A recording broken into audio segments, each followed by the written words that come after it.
Vamos orar ao Senhor? Oremos ao Senhor, inclina sua cabeça e concentrem-se.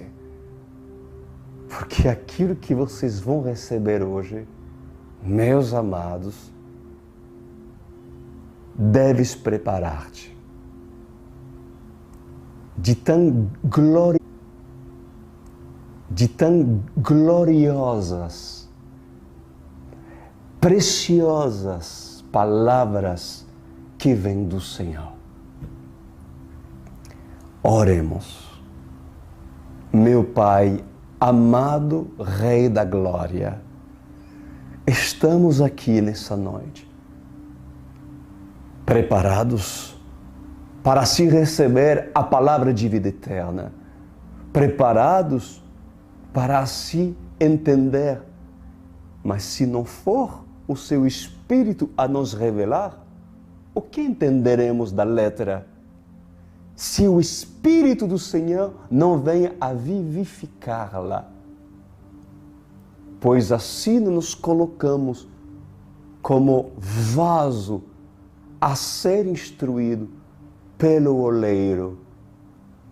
Coloca, meu Rei, da sua unção e enche-nos nessa noite para a sua glória e honra. Amém e amém. Glória a Deus. Bom, vocês podem abrir suas Bíblias no livro de Apocalipse, capítulo 20, versículo 1. Apocalipse, capítulo 20, versículo 1. Hoje, meus amados, todos vocês terão a imensa graça por parte de Deus de receber uma das revelações mais impactadas que já recebi até o dia de hoje. Eu estou falando uma das revelações mais impactantes que já recebi até o dia de hoje. A primeira das grandes revelações e a maior das grandes revelações que já recebi é a revelação de Yeshua, de Jesus Cristo. Não existe maior revelação, meus amados. A segunda, eu diria, a revelação daquilo que hoje eu sou em Cristo. Foi uma grande revelação. A segunda maior, certamente.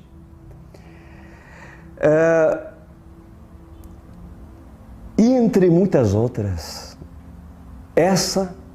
aquilo que vocês estarão recebendo é uma daquela que me impactou. Eu temo e tremo perante a responsabilidade de entregá-la. Quando eu estava a falar com o Mestre, com Jesus, porque um homem de Deus, ele tem essa intimidade. O Senhor fala e o Filho responde. E quando eu estava a falar com o Mestre,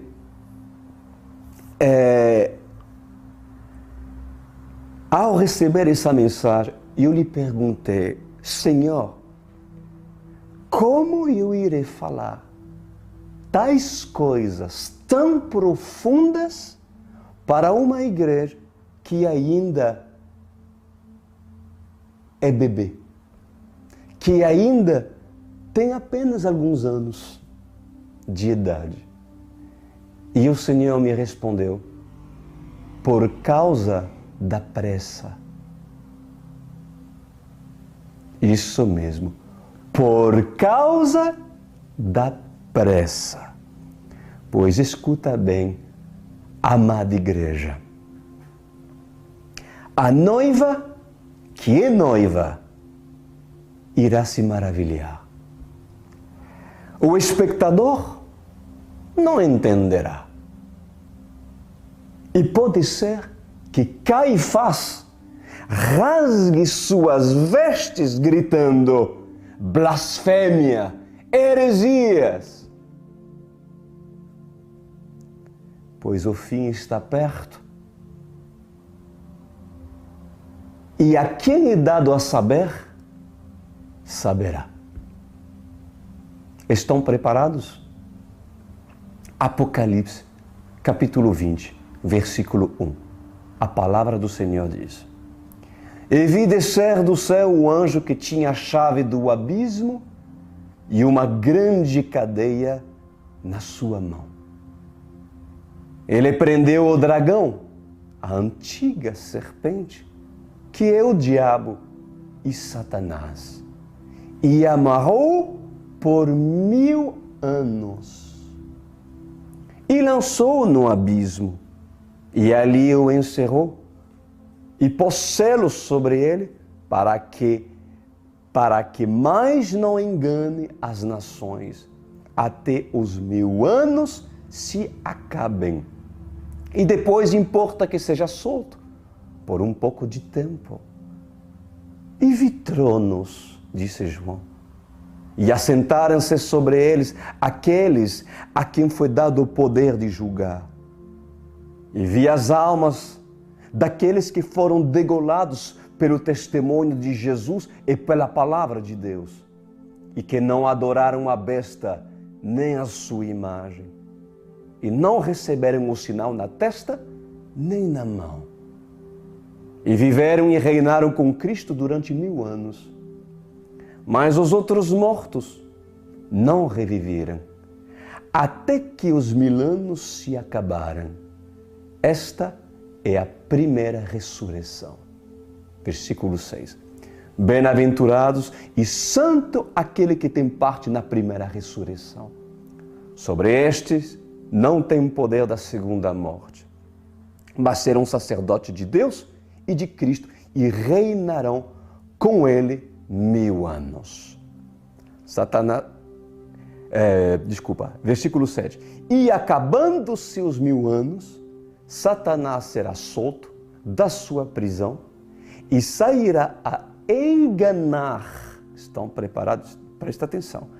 Satanás sairá a enganar as nações que estão sobre os 4 cantos da terra, Gog e Magog, cujo número é como a areia do mar, para as ajuntar em batalhas.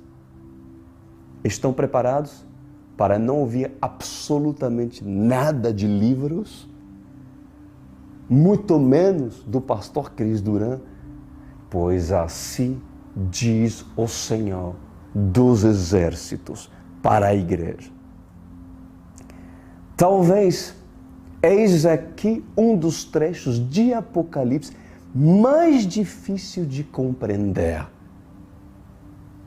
pois a teologia apresentará inúmeras interpretações quando não há direção do Espírito e quando há muitas confusões. Para entender Apocalipse, tem que se esvaziar das atividades e de tudo aquilo que traz ansiedade, preocupação, medo e angústia. Para entender Apocalipse, o Espírito tem que fluir, porque senão será apenas uma letra sobre várias folhas de caderno, ou uma folha sobre o vento, cujo abanam as árvores, e suas folhas caem, e o vento a leva sem saber para onde ir ou para onde vai. Se volta e se vai adiante. Assim diz o Senhor dos exércitos para a sua igreja. Para entender o que é sobrenatural, deve-se esvaziar do natural, porque senão não irá compreender. Então, a lição para todos os santos é: presta atenção àquilo que o Senhor estará te dizendo. Se preparou para entender? Se preparou para entender? O que faz com que um santo não consiga entender o que é sobrenatural? quando a sua carne fale mais alto do que seu espírito.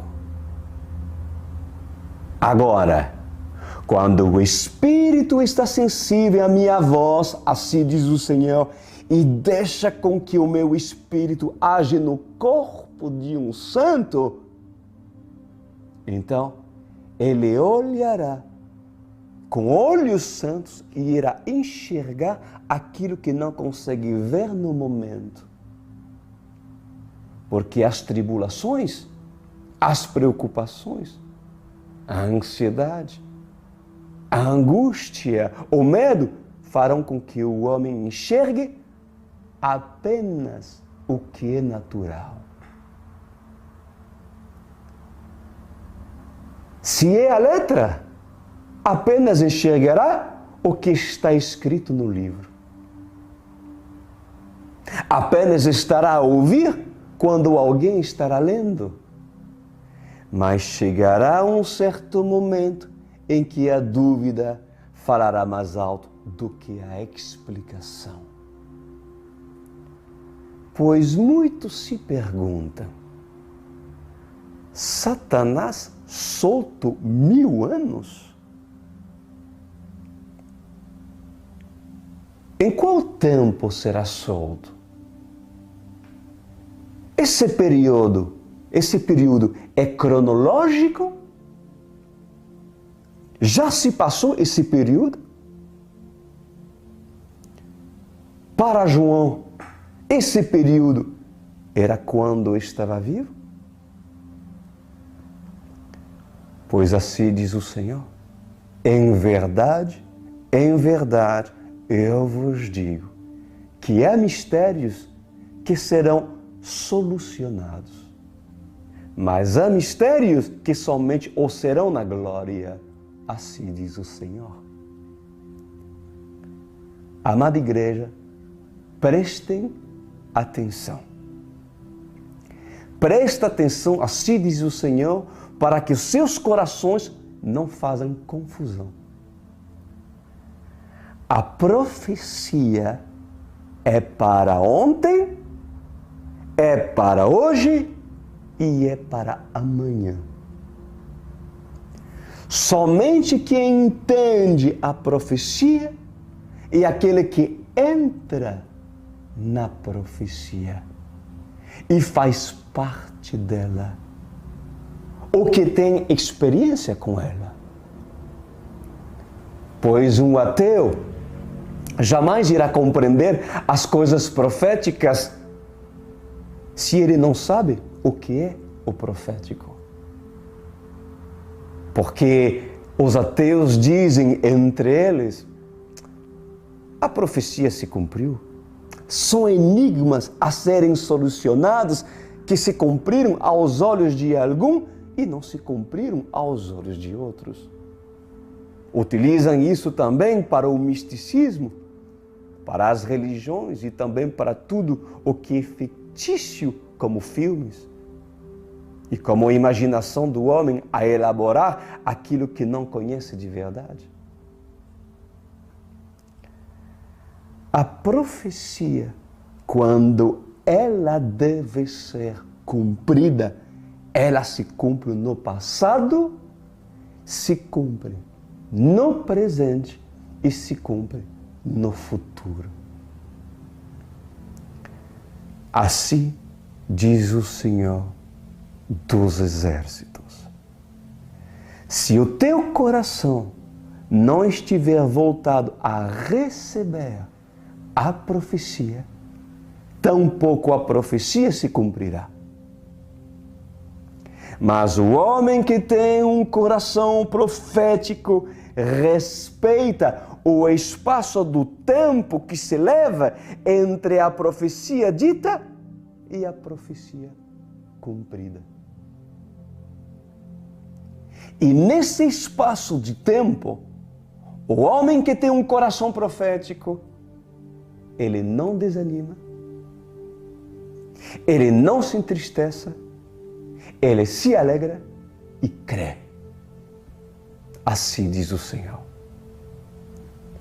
E todos os dias ele se lembra do que foi profetizado, porque quando tem um desânimo, a incerteza e a dúvida, assim diz o Senhor,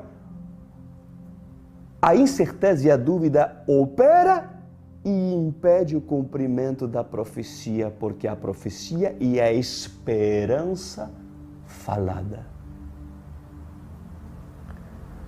Quando você crê em uma mensagem falada, amada igreja, uma mensagem dita, há esperança.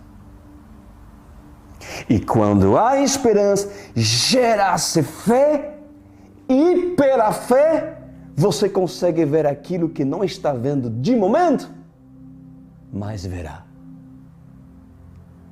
Assim diz o Senhor dos Exércitos. Aleluia! Então veja o que diz Apocalipse 21. João diz: e vi descer do céu um anjo que tinha a chave do abismo e uma grande cadeia na sua mão.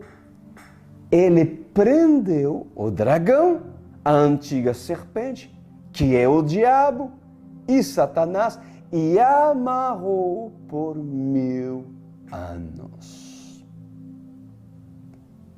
Presta atenção.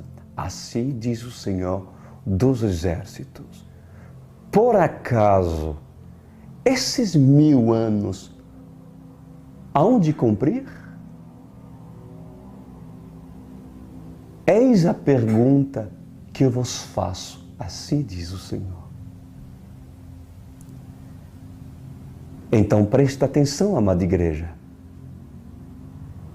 Agora sou eu que estou falando. Presta atenção. Na mesma madrugada que o Senhor me deu essa mensagem, o Senhor deu um sonho para o profeta Lucas, que é o profeta para aqueles que ainda não fizeram o Step One.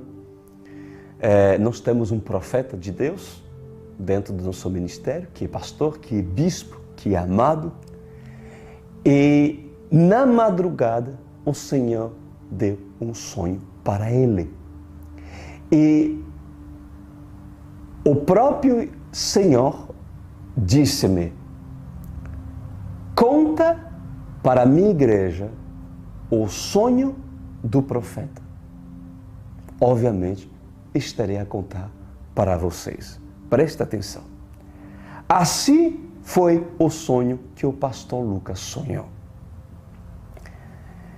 No meu sonho, isso é o sonho relatado pelo pastor Lucas. No meu sonho, eu vi a terra vazia e só havia água. Existia uma fumaça como uma forma de um homem que andava sobre acima das águas. Essa fumaça era o Espírito de Deus que pairava sobre as águas. A terra era oca, só tinha céu e só tinha mar. De repente, abriu-se a terra e uma grande fenda engoliu parte das águas. E neste sonho apareceu uma grande massa de terra firme. Ali apareceu prédios como prédios normais. Apareceu prédios. E naquele sonho profético, haviam prédios como prédios naturais. Só que de cima desses prédios se jogavam homens, porque muitos deles caíam desses prédios. Simbolicamente, esses homens caíam do céu, caíam das alturas. E esses homens eram demônios. Eram demônios que caíam, anjos que se rebelaram contra Deus. Esses demônios caíram na terra, caíram onde surgiu o mar e a terra firme. E então Esses homens que caíram eram vivos. Eram vivos antes de cair. Mas quando caíram, estavam mortos. Ao caírem sobre a terra firme, mesmo estando mortos, eles se levantaram, porém não tinha vida dentro deles. Os seus olhos eram secos. A pele deles estava no osso. E tinha um buraco dentro dos olhos e escuros eram os seus olhos. Eles andavam como cães farejadores procurando terra seca. Chegavam perto do mar, mas não encontravam. O espaço de terra que encontraram ainda era pequeno. E eles procuravam constantemente terra seca. Assim foi o sonho do nosso amado profeta, pastor Lucas. Pois assim diz o Senhor dos Exércitos: 1/3 dos anjos do céu foram lançados para a terra e foram precipitados, jogados, empurrados, lançados e expulsos. Antes da batalha do céu, eles estavam vivos, porque tinham brilho e tinham luz. Depois da batalha e da persuasão de Satanás, esses anjos que um dia estavam vivos, caíram e morreram. Antes de cair sobre a terra, porque todos eles foram condenados antes de serem precipitados. Assim diz o Senhor. E ao serem condenados, perderam o brilho da vida e foram lançados para a terra. E o Senhor vos faz uma pergunta: o vosso inimigo não é um ser milenar?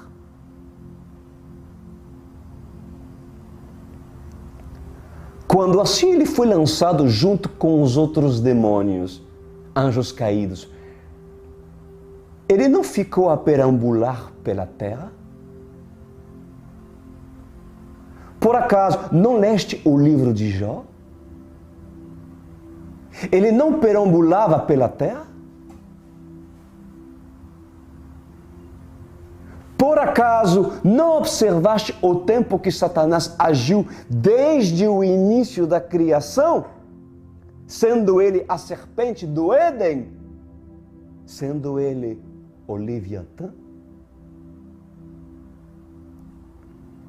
O que diz Ezequiel a respeito da antiga serpente?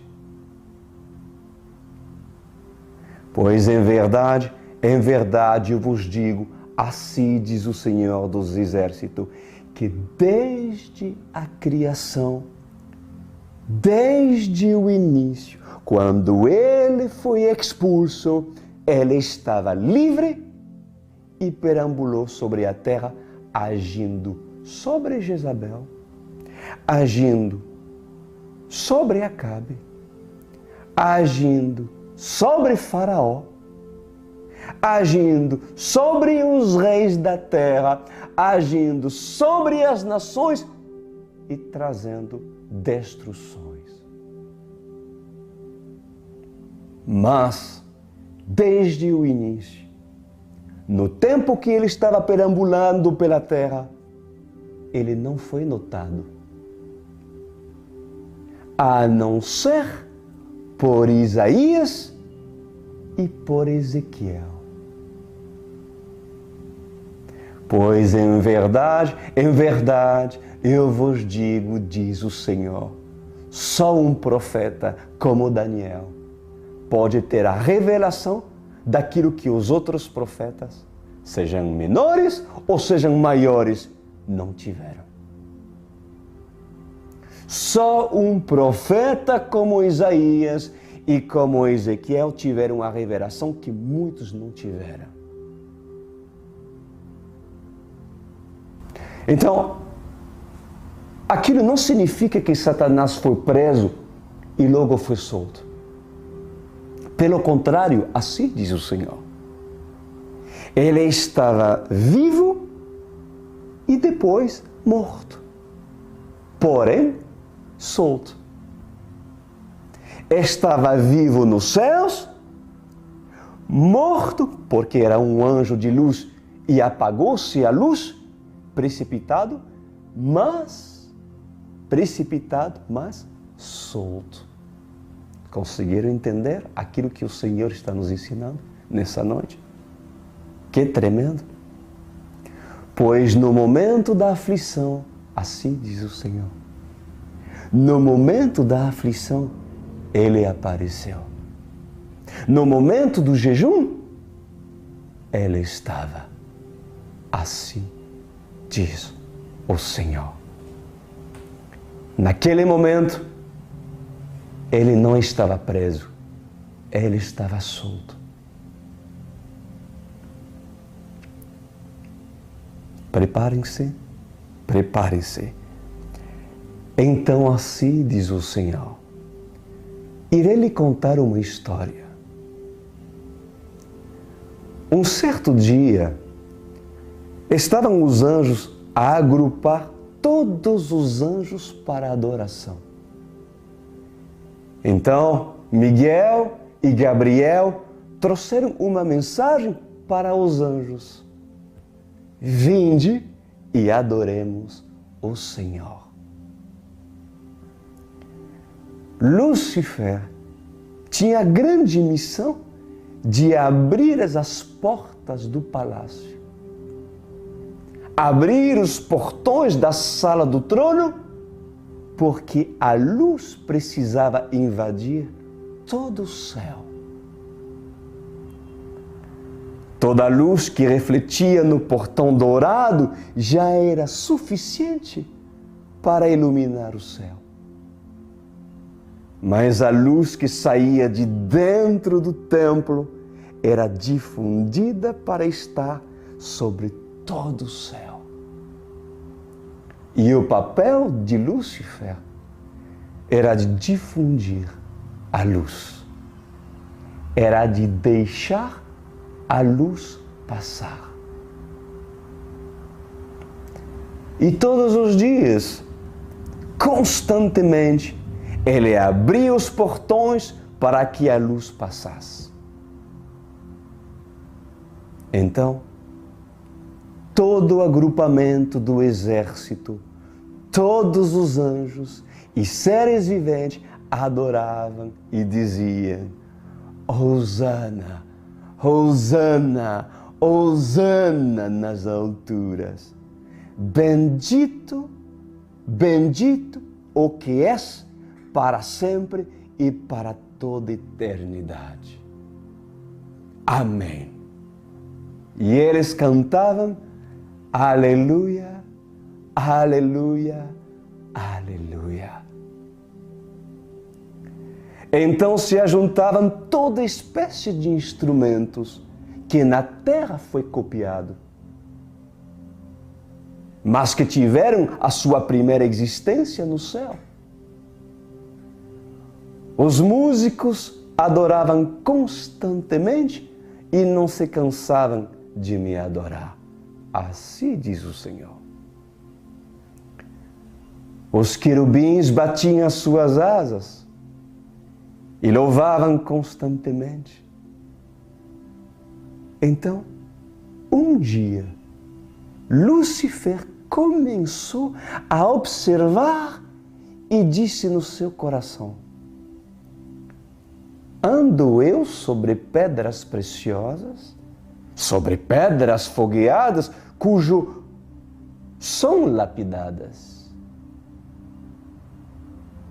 Pois não são pedras brutas, mas pedras de muito valor, jamais vista na existência do homem na terra. Assim diz o Senhor. Então Lúcifer observou tamanha riqueza. Tamanha era a sua autoridade de ter que difundir a luz em abrir as portas e ouvir diretamente do trono o comando que ele deveria receber e aplicar para que todos os anjos seguissem esse comando. Entre todos os anjos, Lúcifer era o mais belo. Era o mais importante. Na sucessão das autoridades, na hierarquia, era dos seres viventes. E entre os anjos, o mais importante. Assim diz o Senhor. Então, foi dotado de beleza, de poder e de sabedoria. Mas a sua sabedoria foi subestimada por sua ambição. Assim diz o Senhor: há mistérios, filhos meus.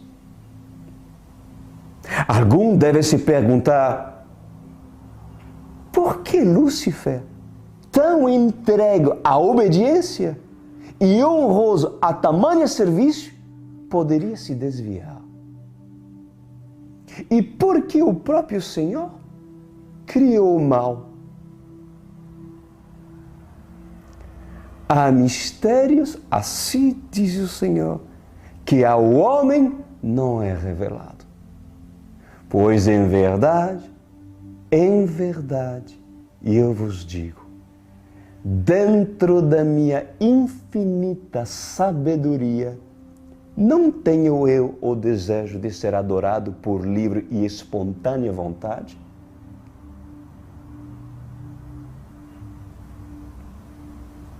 Pois assim diz o Senhor: eu não queria somente ser adorado por aquilo que eu sou, mas por aquilo que eu mereço receber. Então, dentro do meu plano celestial, assim diz o Senhor, e o que seres viventes, anjos cujo conhecia essa estratégia da adoração, que conhecia o gosto do seu patrão. Qual é o prato que tu gosta? Por acaso, o empregado cujo pagas um salário não teria o prazer de te servir com o seu melhor prato?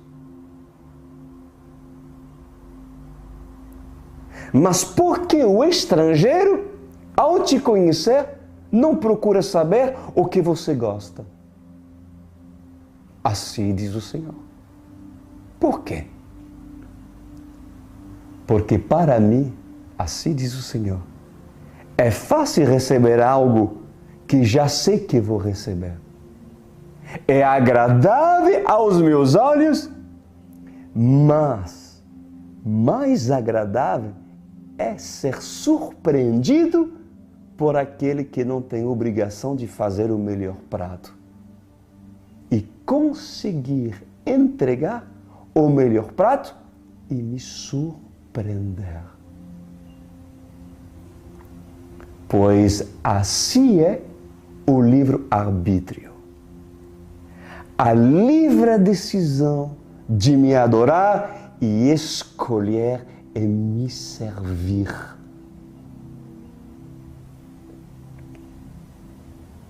Assim diz o Senhor.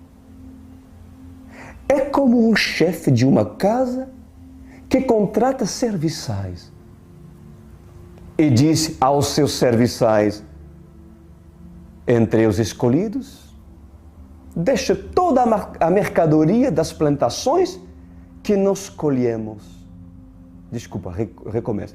E disse, entre os escolhidos, deixo toda a mercadoria das plantações que nós colhemos. Deixo-as à disposição de vocês. Façam o melhor e voltarei aqui para degustar. Assim é comparado o livre-arbítrio. É como uma cozinha, assim diz o Senhor. Cada um tem o seu dom. Um irá cozinhar massas, o outro irá fazer grãos, o outro irá fazer um sortido de frutas. Então, irei para a degustação e encontrarei o melhor sabor. Degustarei com prazer, porque daquele que se empenha em estar na cozinha para cozinhar com excelência, certamente sairá um bom prato que me sustentará na hora da minha fome. Assim diz o Senhor dos Exércitos. Então, Lúcifer observou as pedras fogueadas e andou sobre elas e viu que tinha muito valor. Lúcifer observou a sua autoridade, porque ele dizia, tu toca o instrumento. E aquele tocava um instrumento. Tu levanta as tuas asas e ergue a tua voz. E aquele levantava as suas asas e erguia sua voz. Então Lúcifer começou a observar. Tamanho era o esplendor, tamanha era o domínio, tamanha era a autoridade. E observou também a Santíssima Trindade. E entre ela estava um herdeiro. E observando, ele disse em seu coração, tudo isso não será meu, e sim do herdeiro. Eu terei que servir o rei e depois o príncipe. Mas nunca poderei herdar, sempre serei servo. Então em seu coração encontrou-se a maldade da inveja e da ambição de querer ser adorado como verdadeiramente Yeshua era adorado e é adorado. E assim diz o Senhor dos Exércitos, encontrou-se iniquidade e um espaço de tempo foi-lhe dado. Mesmo andando sobre pedras fogueadas, exercendo sua função, o seu coração alimentava-se todos os dias da ambição do que seus olhos viam. O brilho das pedras preciosas. Assim diz o Senhor, por acaso, um homem ambicioso não deixa os seus olhos brilharem pelo dinheiro e pelas pedras preciosas? Um homem ambicioso não mataria por sua ambição para tornar-se poderoso? Pois assim a maldade de Lúcifer foi encontrada. A inveja foi estabelecida e o orgulho manifestado. Então, encontrou-se iniquidade no coração daquele que difundia a luz. Assim diz o Senhor. E assim diz o Senhor dos Exércitos. Ao se encontrar iniquidade, eu chamei o oficial dos exércitos, Miguel, e disse: observaste o comportamento de Lúcifer? Observaste como ele anda a olhar para as pedras fogueadas e preciosas? Observaste o interesse dele pelas pedras? Por acaso, eu não sou a pedra angular que para o homem foi rejeitada? Mas entre os seres celestiais, eu sou a pedra mais preciosa. Assim diz o Senhor. Então, aquele que difundia a luz e andava sobre as pedras fogueadas, olhou para a pedra principal e desejou ocupar o lugar aonde ela estava. E assim diz o Senhor. Logo Miguel começou a observar. E então, aquele que dava ordem aos anjos para adorar e para o serviço do palácio, do reino celestial, também tinha ao seu domínio a autoridade sobre a legião de anjos. Então, numa certa ocasião, assim diz o Senhor, Lúcifer reuniu anjos e os convenceu e os manipulou para a batalha. Esperou o tempo e, inclusive, dei tempo para essa serpente rastejar sobre o lugar que deveria rastejar. Dei tempo para ela espalhar o seu veneno, porque assim era necessário ser feito. Então, uma rebelião, filhos meus, não se resolve da noite pelo dia. Para se fazer uma rebelião, tem que conhecer o território aonde os rebeldes que fazem parte da rebelião decidem atacar. Para fazer uma rebelião, é necessário uma estratégia de guerra. Para fazer uma rebelião, é necessário um líder conhecedor para a batalha, no qual levará muitos à rebelião. E para ter uma rebelião, é necessário levantar uma bandeira, levantar uma causa. E a causa era essa: necessito tomar o lugar onde a pedra está colocada.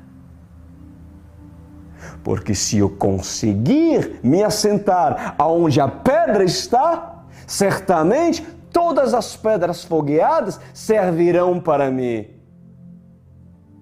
Todos os anjos dos céus e todos os tesouros serão entregues a mim.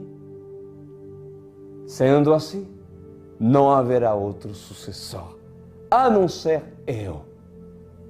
Serei como um filho bastardo, porém filho. Esse era o desejo de Lúcifer, assim diz o Senhor. Então, veio a ordem do céu. Na sala do trono, Lúcifer não entra mais. Então Gabriel e Miguel fecharam os portões da sala do trono. O exército saiu para a batalha e Miguel direcionou o exército para a batalha. Então Miguel batalhou no céu contra a serpente e, vencendo Miguel a serpente, amarrou-a e a precipitou para baixo. Mas a serpente e os que estavam com ela, cuja sua cauda levou consigo 1/3 dos anjos, foram precipitados juntos com ela. E precisaram de um lugar de repouso. E a terra foi o seu lugar. Encontrou-se uma terra oca e vazia. Mas as águas deram lugar à terra firme, porque sobre as águas não podiam estar. Porque quem estava sobre as águas era o Espírito que pairava. Era o Espírito daquele que estava sentado no trono a observar a terra. Então, caiu a serpente e livre ela estava. Foi entregue para ela o domínio, a autoridade de cair sobre a terra, mas assim diz o Senhor, com uma condição. Enquanto não houvesse iniquidade sobre a terra, a serpente não teria domínio sobre a terra. Assim diz o Senhor dos Exércitos. O Senhor começou a observar a terra e a terra começou a se formar. E tudo o que nela há está no livro de Gênesis. E tudo o que o Senhor fez era bom e começou a agradá-lo. A sua criação se tornou para ele adoração. Então, fez-se o homem. E foi dito na reunião celeste: façamos o homem à nossa imagem e semelhança. Então a serpente se enfureceu e se deparou com a imagem de Yeshua na terra. Ao ver o homem, Satanás se enfureceu e se deparou com a imagem de Yeshua. E não estando a serpente convicta da sua derrota, ela decidiu enganar a mulher. A mulher tinha a imagem. O homem tinha a imagem. Então, a serpente dizia em seu coração: se eu enganei os seres viventes, os anjos do céu que desceram comigo, enganarei também o homem. Mas dentro do livre-arbítrio, eu, o Senhor, assim diz o Senhor dos Exércitos, eu não quis criar homens que me adorassem por obrigação, por aquilo que enxergassem, mas por aquilo que eu sou, sem eles enxergarem. Porque queria que eles vissem o que estava ao seu redor. A beleza de um jardim, porque tudo foi criado para ele. Queria que o homem tivesse reconhecimento dessa criação. Mas quando o homem negou esse reconhecimento, então decidi fechar o meu jardim. E o jardim foi fechado para que o homem natural nunca mais visse, porque o homem teve ingratidão. Então, por séculos a séculos, a serpente ficou livre e toda a terra foi dada para ela como domínio do seu prazer. E os homens que decidissem me adorar, decidiram me adorar por aquilo que eu sou. Porque eu sou o que sou. Então, falei com o homem no princípio e continuei a falar com os filhos dos homens no princípio. Falei com Adão e falei com seus filhos. E mesmo assim, passando-se anos e séculos, o homem creu e o homem não creu. O homem serviu e o homem não serviu. O homem foi fiel e o homem não foi fiel. O que significa? Parte da humanidade me serviu e me adorou. Assim diz o Senhor. Caim e Abel. Um trouxe uma oferta melhor, o outro não. Um me agradou e o outro não. A geração de Ismael foram desordeiros, mas a geração da obediência segue-me até o dia de hoje. Pois em verdade eu vos digo, assim diz o Senhor, até no Getsemane e até no deserto, a serpente estava.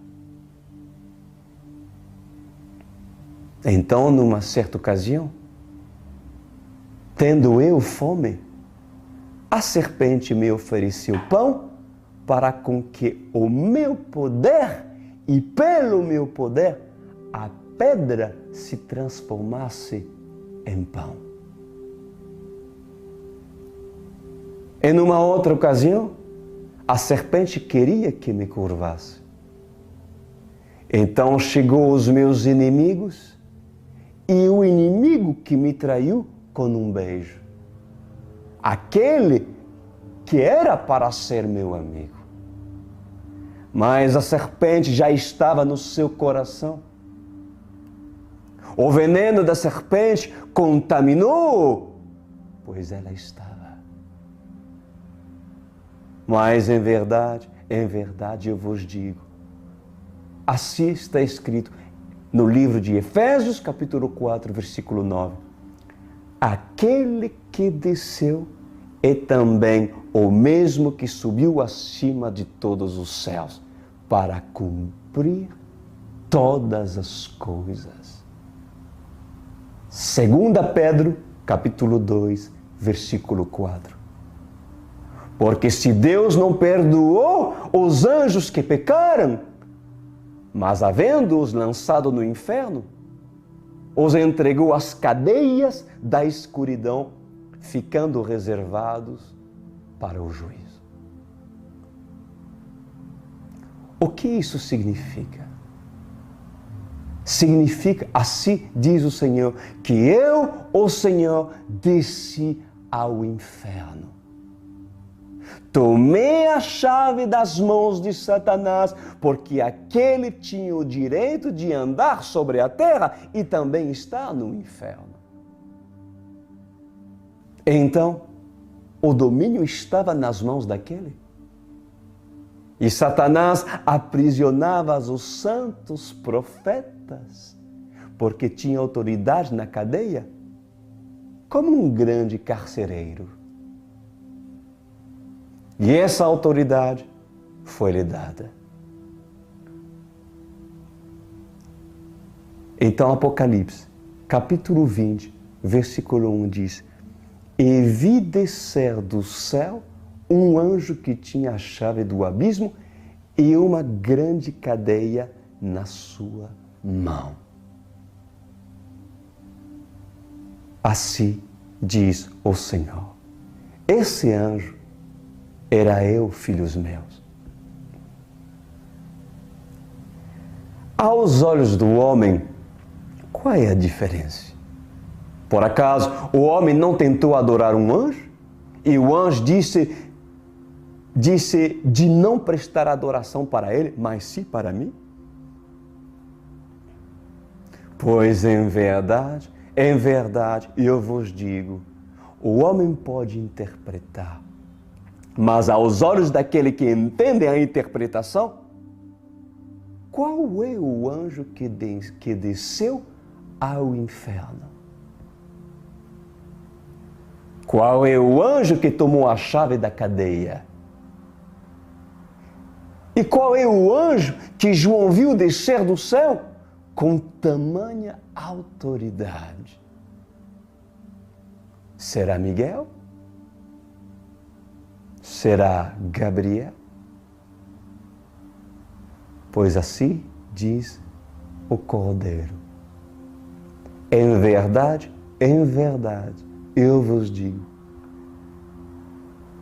se não há autoridade para descer no inferno, então não pode descer no inferno.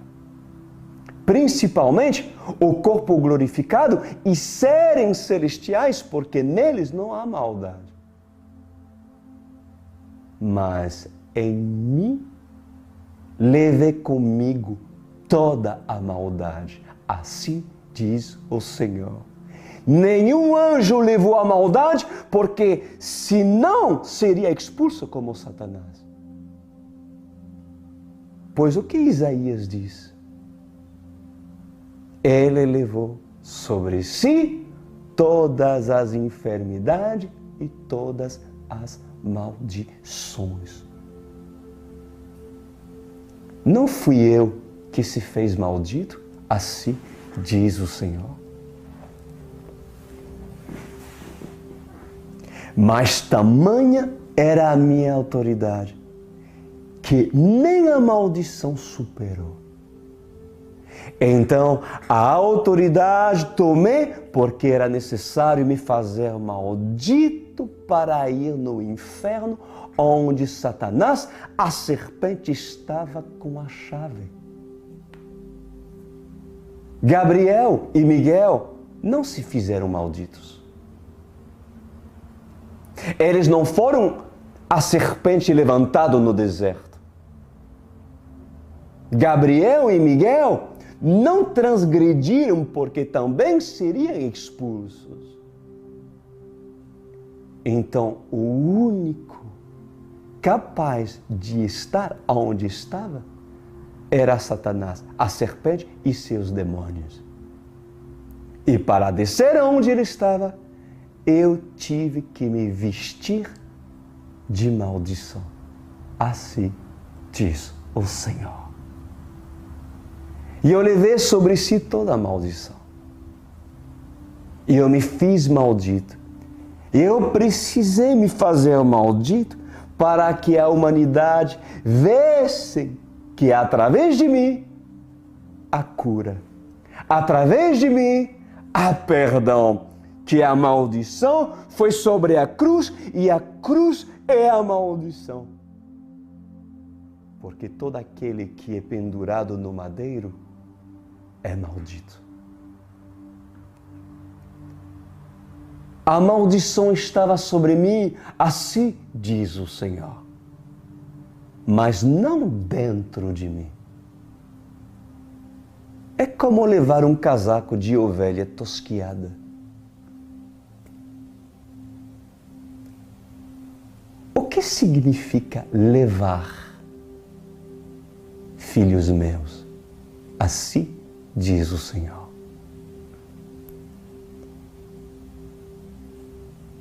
Deem para um trabalhador um saco de 30 quilos de grãos e deixem eles levar toda a carga na estrada. Chegando ao fim da estrada, ele vai jogar o saco no chão ou em cima do caminhão. E assim, outros irão fazer o serviço. Assim foi as maldições que eu levei. Assim diz o Senhor. Elas foram lançadas sobre mim, mas dentro de mim a santidade estava. Quando o pai viu que estavam as maldições sobre mim, não conseguiu suportar. Virou o seu rosto e eu clamei: Elohim, Elohim, lama sabachthani. Nunca tinha levado uma carga assim. Mas eu disse: se for possível que o cálice passe sem que eu beba, mas antes que seja feita a vontade do Pai. Mas era preciso, pela autoridade da palavra do rei, que o súdito entre no palácio. E quando o súdito entrou no palácio, o rei estendeu o cetro de justiça. Então a balança de justiça foi estendida para mim, assim diz o Senhor, e o rei julgou a minha causa. Esse é santo, e sempre o foi. Então, mesmo santo, mesmo sendo cordeiro, mesmo sendo ovelha, mesmo sendo príncipe, mesmo sendo herdeiro e mesmo sendo rei, decidi assumir a culpa para que todos os que me crê não pereça, mas tenha vida eterna. Aleluia! E com essa autoridade, por causa dessa legalidade, consegui descer ao inferno. E chegando ao inferno, o resplendor do meu poder e a autoridade superior fez com que o inferno estremesse. Então o inferno inteiro tremeu na minha visita. O inferno teve que se ajoelhar. A antiga serpente ajoelhou e clamou: toma, meu Senhor, a tua chave. E assim se cumpriu. E assim diz o Senhor: passando esse período, a serpente foi presa. E então, por 1000 anos, a serpente ficou presa. Mas os seus trabalhadores ficaram aos seus trabalhos e serviços. Por acaso, quando um patrão sai de férias, não ficam trabalhadores cuidando do seu serviço para que quando o patrão volte, o plantio esteja florescido e tenha grãos para sustentá-los todo o inverno? Pois a serpente ficou amarrada e presa, e os seus trabalhadores ficaram a perambular pela terra ao seu serviço. Pois o mundo espiritual, filhos meus, é uma hierarquia. Assim diz o Senhor. Por isso que alguns são chamados de principados e outros de potestades. Qual é o papel de um principado? Qual é o papel de um presbítero? Qual é o papel de um pastor? Qual é o papel de um bispo? Qual é o papel de um apóstolo? Pois em verdade, eu vos digo, assim diz o Senhor, que no mundo espiritual, as hostes do inferno também são organizadas. Então, aqueles que conhecem o seu mestre, continuaram durante todo esse tempo a trabalhar. E por 1000 anos, a serpente foi presa. Agora, por 1000 anos ela está solta. Mas, por mais um espaço de tempo, ela ficará solta até a batalha de Megido. Assim diz o Senhor dos Exércitos. E na próxima semana, o Senhor continuará a nos ensinar a sua noiva. Feche os seus olhos. Pai amado, tomaram que aqueles cujos receberam essa palavra não façam como os porcos, a pisarem tais pérolas.